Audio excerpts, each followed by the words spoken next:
பெண் குயின் பயங்கரமாக ட்ரெண்ட் ஆகிட்டு வருது இல்லையா. சரி நம்மளும் அதை பற்றி எதனா பேசலாம்னு சொல்லிட்டு அதை பற்றி சர்ச் பண்ணி பார்த்தேன்.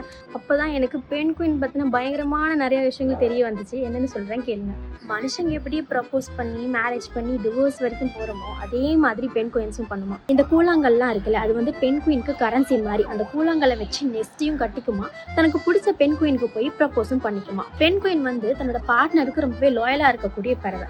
அதே சமயம் லாயலிட்டியா சர்வைவலா அப்படின்னு வரும்போது சர்வைவலா தான் சூஸ் பண்ணும். இதுக்காக தன்னோட பார்ட்னரை கூட டிவோர்ஸ் பண்ணிட்டு வேற ஒரு பார்ட்னர் கிட்ட போயிட்டு சேர்ந்து வாழுமா. சேம் செக்ஸ் கப்புள்ஸ், பேபி அடாப்ஷன்லாம் கூட பெண் குயின்ல இருக்கா. அண்ட் கோல்டில் இருந்து ஃப்ரீஸ் ஆகாமல் இருக்கிறதுக்காக ஹட்லிங் அப்படிங்கிற ஒரு டெக்னிக்கை சூஸ் பண்ணுது. அது என்ன அப்படின்னா, 1000க்கும் மேற்பட்ட பெண் குயின்ஸ் எல்லாம் ஒன்றா சேர்ந்து தங்களுக்குள்ளேயே ஒரு ஹீட்டை ப்ரொடியூஸ் பண்ணிக்குமா. அந்த ஹீட்டு அந்த எல்லா பெண் குயின்ஸுமே ரொம்பவே கதகதப்பாக வச்சுக்குமா. கோல்டு ரீஜனில் இருக்கிற பெண் குயின்ஸை மோஸ்ட்லி மனுஷங்க யாருமே தொடவே மாட்டாங்க. ஏன்னா பெண் குயினோட ஸ்கின் மேலே ஒரு விதமான ஆயில் கிளாண்ட் இருக்கு. அதனால தான் தன்னோட உடம்புல இருக்கிற ஹீட்டை சமமாக வச்சுக்கிறதுக்கும் உதவி பண்ணுது. மனுஷங்க யாராவது பெண் குயினை தொட்டா அது உடம்புல இருக்கிற ஆயில் டிஸ்டர்ப் ஆகி அதோட உயிருக்கு கூட ஆபத்து ஏற்படலாம். இதுக்கு மேலேயும் பெண் குயினை பத்தி நிறைய ஃபேக்ட்ஸ் தெரிஞ்சுக்கணும்னா பார்ட் 2ன்னு கமெண்ட் பண்ணுங்க.